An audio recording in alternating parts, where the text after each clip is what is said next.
Welcome back to What Are Noobs. This is the T92 HMC, the Tier 10 American SPG. This one's located on the eastbourne of Malinovka and it's under the command of Oxagon, and that's why he's got 3 marks of excellence on the barrel, and he's in platoon with Soul Collector in the Gorilla 15. Game on. 24 centimeters is the caliber of this howitzer. It's capable of 1100 alpha, penetrating 60 millimeters of armor. It's also got one of the longest reloads in the game, 46.9 seconds, and you can see that Oxagon's got that down to 36.9. Now it's mounted on top of the hull that came from a Pershing tank, slightly extended.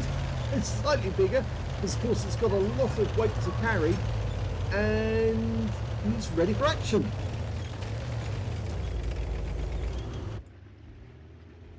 He's aiming upfield at the moment. I think he's looking to pick up an enemy gorilla moving through the field, and we've lost sight of them. Okay, he's found a bat chat who thought it was a smart idea to go into the middle of the field and spot, but unfortunately it didn't work out too well for him. He got spotted. Okay, well, he managed to stun and pick up some splash on the bat chat. He's now out the game. He's changing position to avoid counter battery.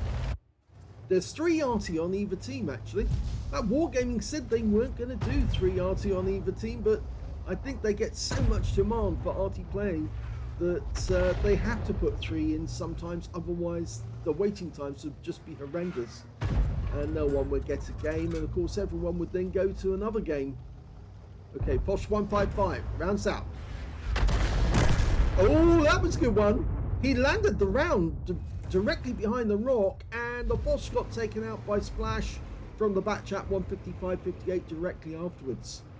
So he picked up some splash and some stun from 2 targets. Uh-oh. Now this is not so good. We've got a T110E3 and an Object 140, and they're trying to pressure our IS-7 and Object 277. They're down by the water's edge. So they're using the ridgeline at the moment. Can we put a round in there? Rounds out. Oh, that was dreadful. He was robbed on that one. The shell went to the very extreme south of the reticule, nowhere near the target. Looks like the other Arty on our team are much more accurate, but that was an awful RMG roll for Oxagon. He should have been much closer, especially when you got 3 marked T92. We've lost the IS-7. She just got derped by the T123. Well, Oxagon gets one back and hits him for 316. He's tracked him, and the 277 finishes him off. Oh, and the good news is that Soul Collector just killed a T110E5 on the other side of the battlefield. Unfortunately, we just lost the 277 as well. Looks like the enemy Arty is having a good time. So we're 1 up on the enemy at the moment, and we're way up on hit points. Okay, we're loaded. Rounds out for the Object 140. Well, he did get a kill. He did hit the guy. I can understand why Oxagon moved quickly though, because in a battle like this with 3 enemy Arty, there's a fairly good chance that 1 or 2 of them are actually going to do counter battery. He's looking up the hill because there are a number of enemy tanks up there. None of our guys went up apparently. They're just waiting for the enemy to come down, and the moment they do, try and hit them. Okay, we're loaded. Oh! Somebody just exploded there. Going back up the hill. Now, there was an IS-7, I believe, sitting behind that wreck. Is he still there?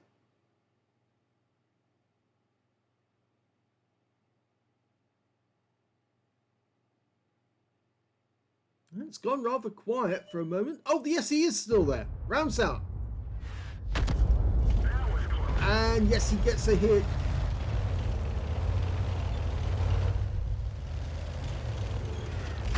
Oh, counter battery. Somebody is trying to kill him. Okay, going back to the IS-7. He's still around, but he won't be for much longer. In fact, now might be a good time to actually load one of those armor-piercing shells, because it would be rather funny to see that shell penetrate the IS-7.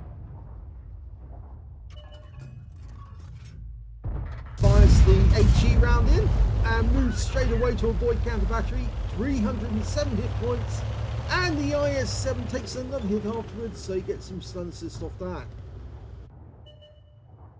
That IS-7 is still there though. Not for long. It was the Heshbon who got the kill that time. Now we're 4 up on the enemy.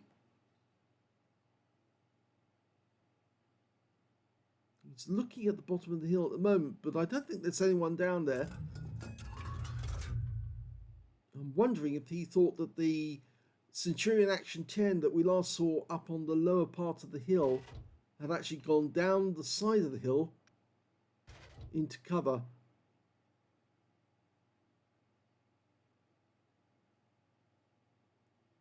That Action 10 must be around somewhere, surely.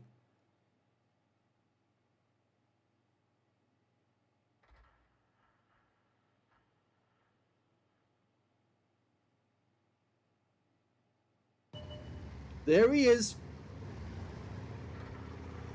Lining him up, trying to work out where he's going. He's going back, rounds out. He got a splash, and he got another shot directly after that. Looks like somebody hit him pretty hard, and that could have been Soul Collector, because he's in the lookout at F7. And I think he probably hit him with a 15cm gun. But the Centurion Action 10 is now out of the game. He was taken out by the 705, and now we're looking to the trees and bushes at the other side of the hill. And he's indicating to his teammates to tell them where he's actually looking. Soul Collector's moved into a position so he can hit one of them. Oh! He just killed the enemy T100 LT. And now we've got the IS-4 in sight. Rounds out straight away, and well, not a lot of splash, but he did get some stun and some more. And yes, he's got the rest of it. So a huge amount of stun assist off that one. 5,058 stun assist already.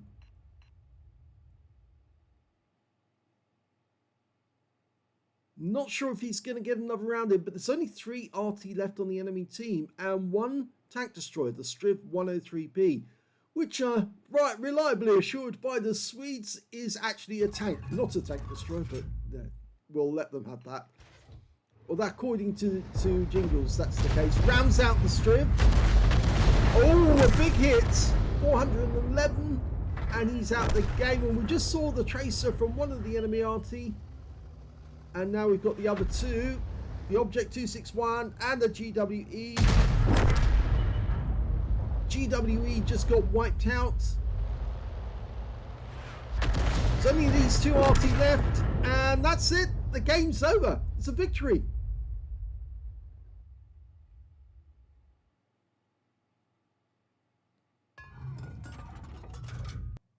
Here's the end of battle results, and that was an ace tanker game for Oxagon in the T92 HMC.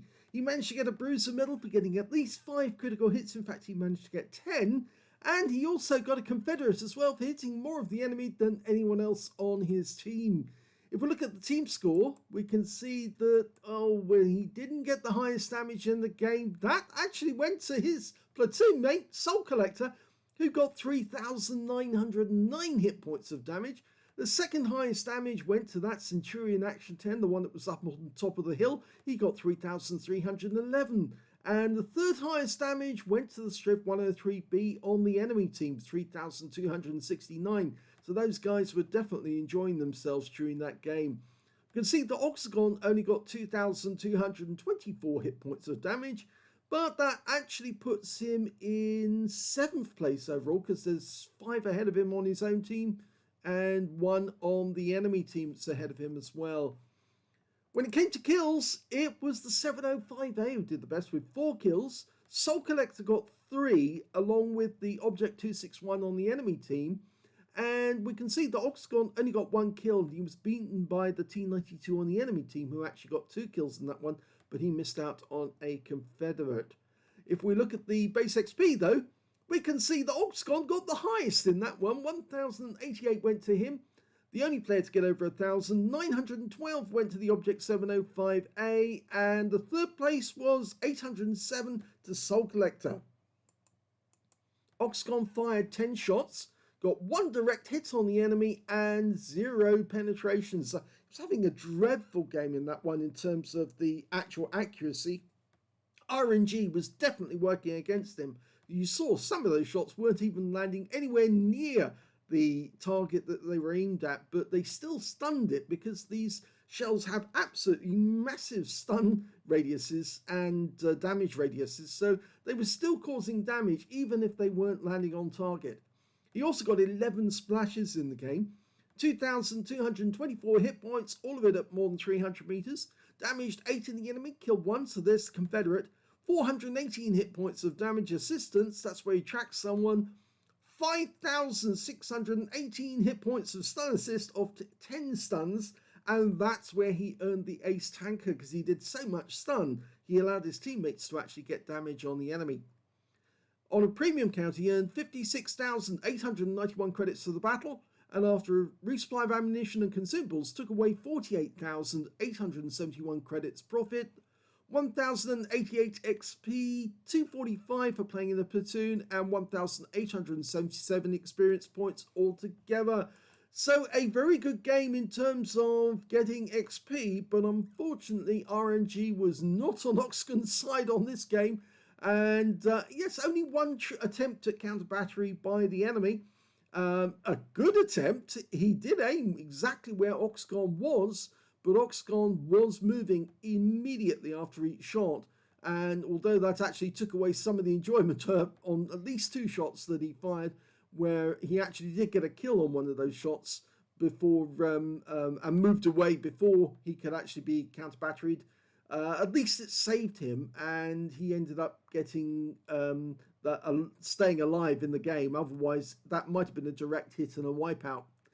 Anyway, I hope you enjoyed that replay, brief one. If you enjoyed it, please give it a like. Do subscribe to my channel. Leave a little comment down below because it feeds the algorithm. And thank you for watching.